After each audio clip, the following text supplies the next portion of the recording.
Chapitre 17.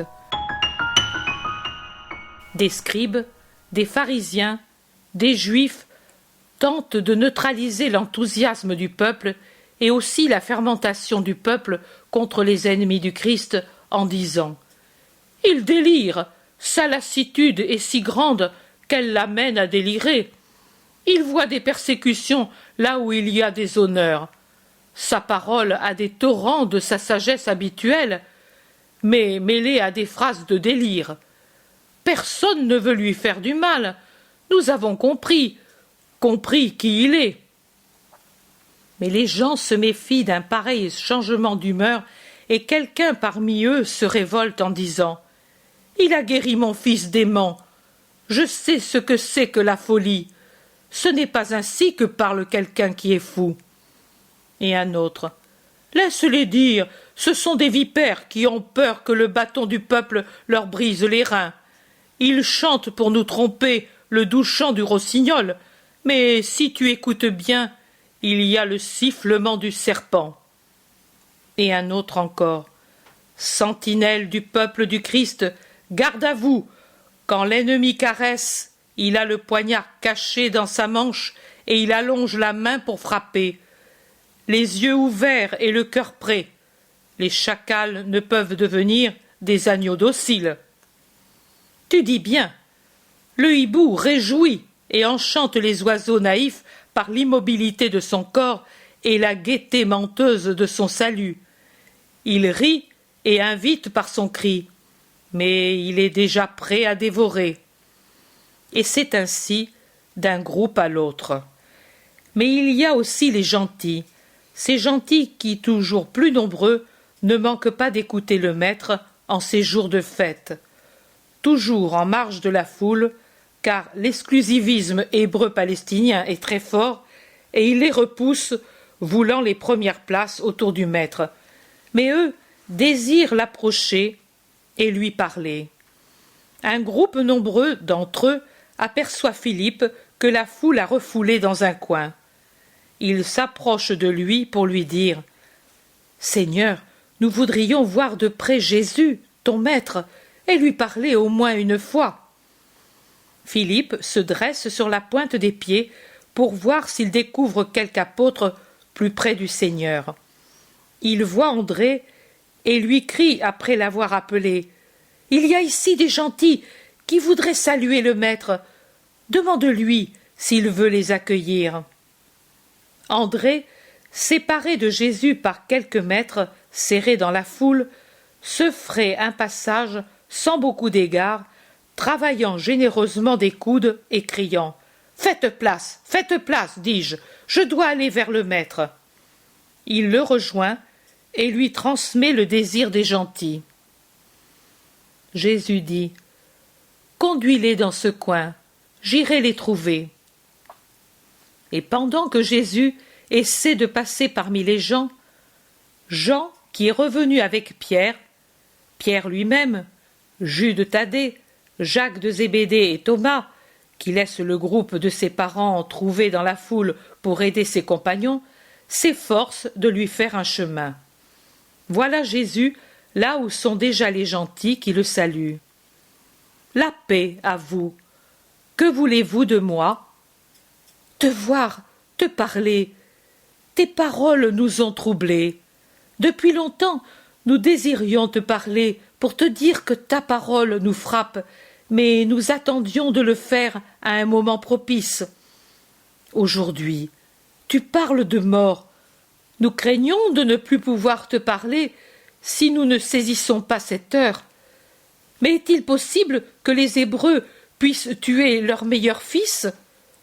Nous sommes gentils, et ta main ne nous a pas été bénéfique. Ta parole nous était inconnue. Nous avions entendu parler vaguement de toi, mais nous ne t'avions jamais vu ni approché. Et pourtant, tu le vois, nous te rendons hommage. C'est le monde entier qui t'honore avec nous. Oui, l'heure est venue où le Fils de l'homme doit être glorifié par les hommes et par les esprits. Maintenant, les gens entourent de nouveau Jésus, avec la différence que les gentils sont au premier rang et les autres en arrière. Mais alors, si c'est l'heure de ta glorification, tu ne mourras pas comme tu dis ou comme nous avons compris, car ce n'est pas être glorifié de mourir de cette façon. Comment pourras-tu réunir le monde sous ton sceptre si tu meurs avant de l'avoir fait? Si ton bras s'immobilise dans la mort, comment pourras-tu triompher et rassembler les peuples? C'est en mourant que je donne la vie. En mourant, j'édifie. En mourant, je crée le peuple nouveau. C'est dans le sacrifice que l'on a la victoire. En vérité, je vous dis que si le grain de froment tombé sur la terre ne meurt pas, il reste infécond. Mais si au contraire il meurt, voilà qu'il produit beaucoup de fruits.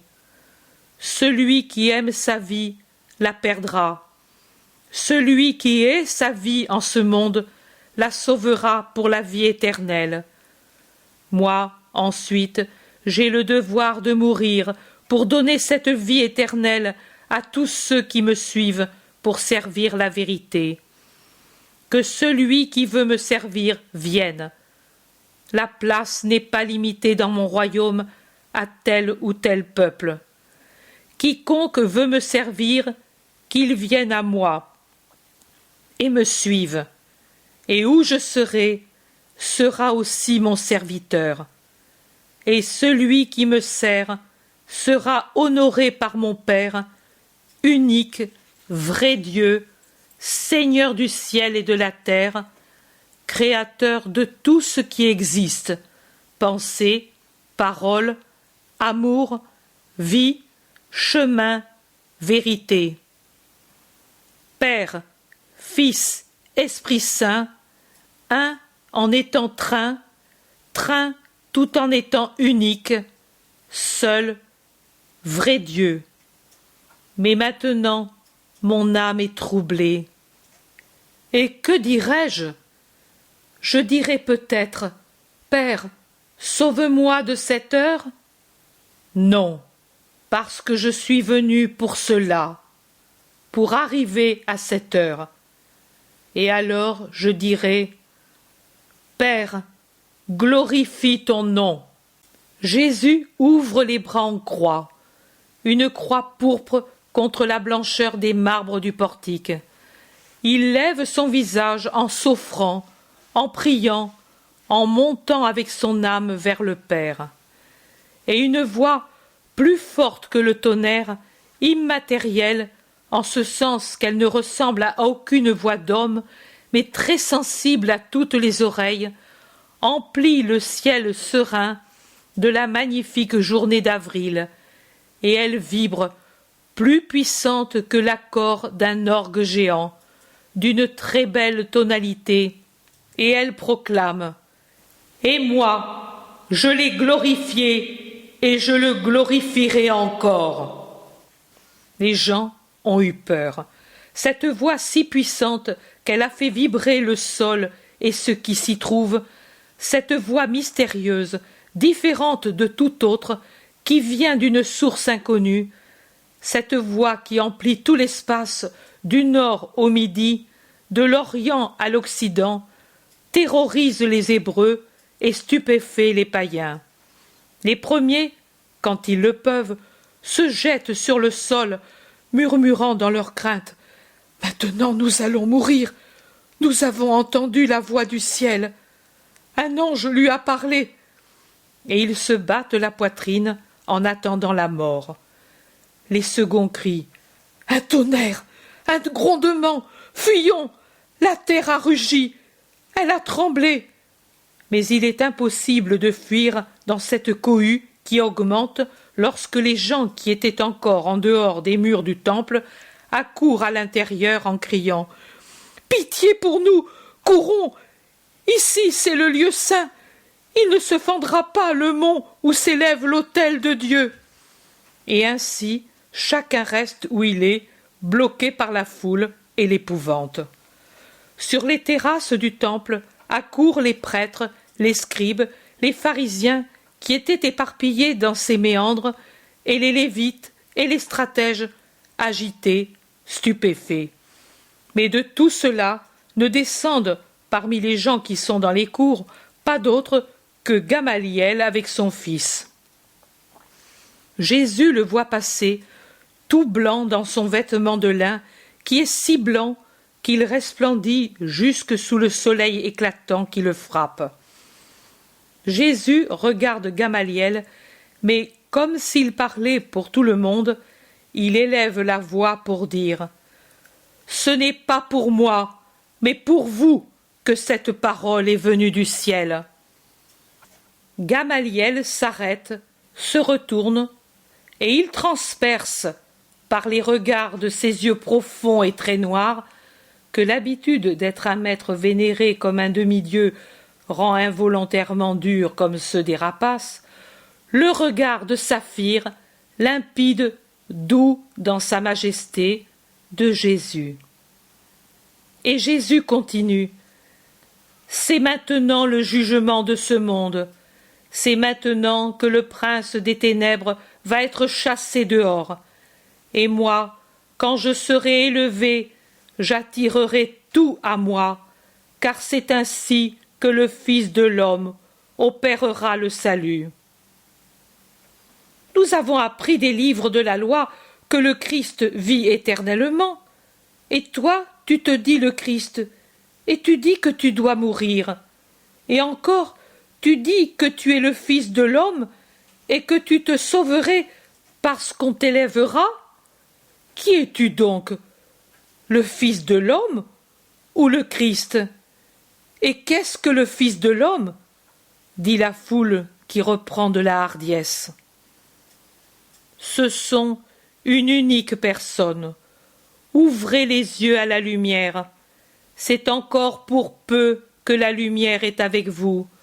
Marchez vers la vérité tant que vous avez la lumière parmi vous, afin que les ténèbres ne vous surprennent pas. Ceux qui marchent dans l'obscurité ne savent pas où ils vont aboutir. Tant que vous avez la lumière parmi vous, croyez en elle pour être fils de la lumière. Il se tait.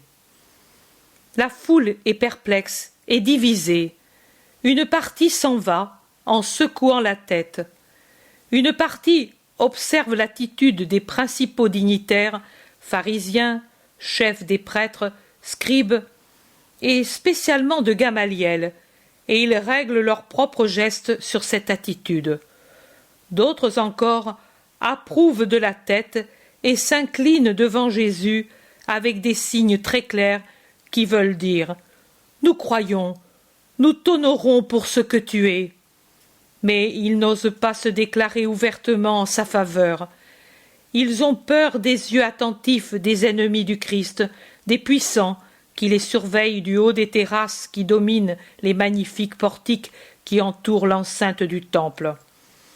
Gamaliel aussi, après être resté pensif quelques minutes et qui semble interroger le pavé de marbre pour avoir une réponse aux questions qu'il se pose à lui-même, se dirige de nouveau vers la sortie, après un mouvement de la tête et des épaules, semblant traduire son désappointement ou son mépris, et il passe tout droit devant Jésus, sans plus le regarder. Jésus, de son côté, le regarde avec compassion, et il élève de nouveau la voix avec force. C'est comme une trompette de bronze pour dépasser tous les bruits et être entendu par le grand scribe qui s'en va déçu. Il semble parler pour tout le monde, mais il est évident qu'il parle pour lui seul. Il dit d'une voix très forte « Celui qui croit en moi ne croit pas en vérité en moi, mais en celui qui m'a envoyé. Et celui qui me voit celui qui m'a envoyé.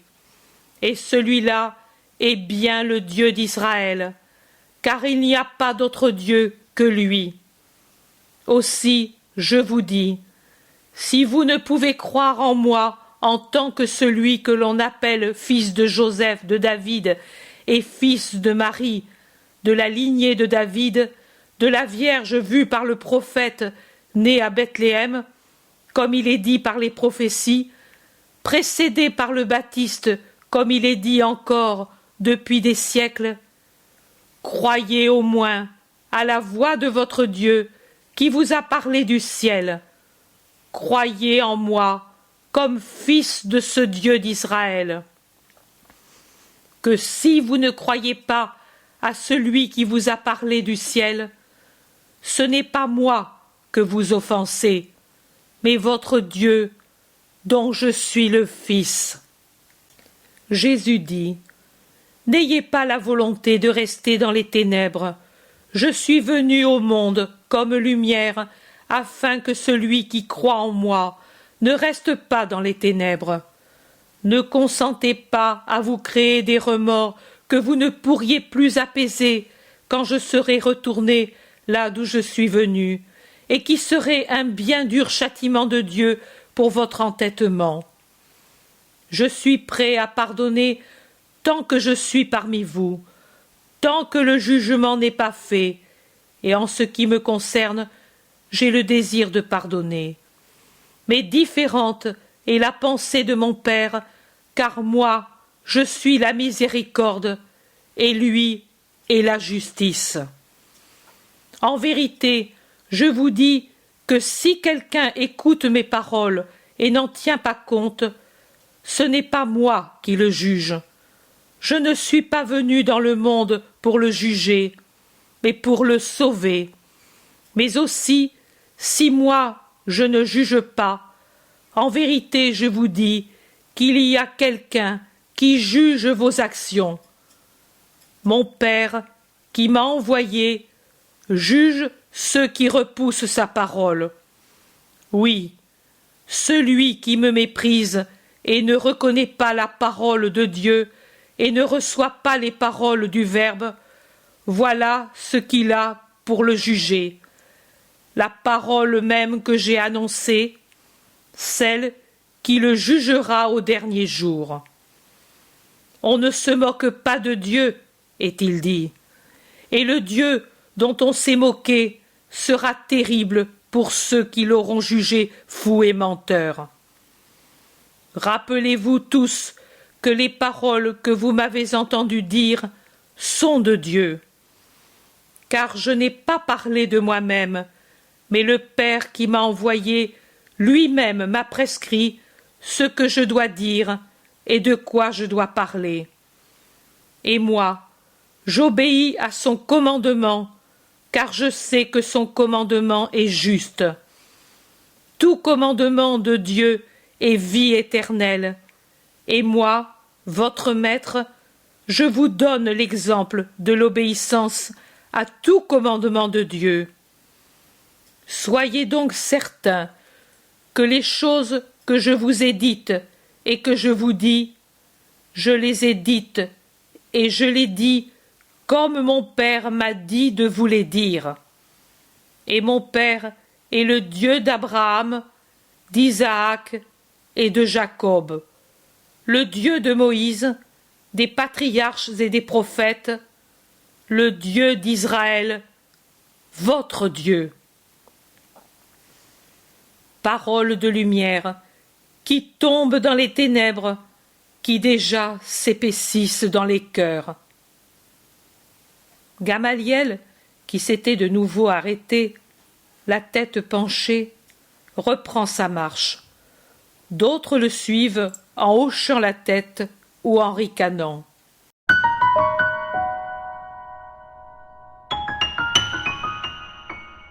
L'intérêt pour les écrits de Maria Valtorta ne cesse de grandir. Et les fruits récoltés, vocation, conversion, sont immenses. Visionnaire de la vie du Christ, de la conception de Marie jusqu'au début de l'Église, sa description des personnages, de leur psychologie, la précision des lieux où ils évoluent, des coutumes et mœurs de l'époque, est proprement sidérante et à ce jour inégalée.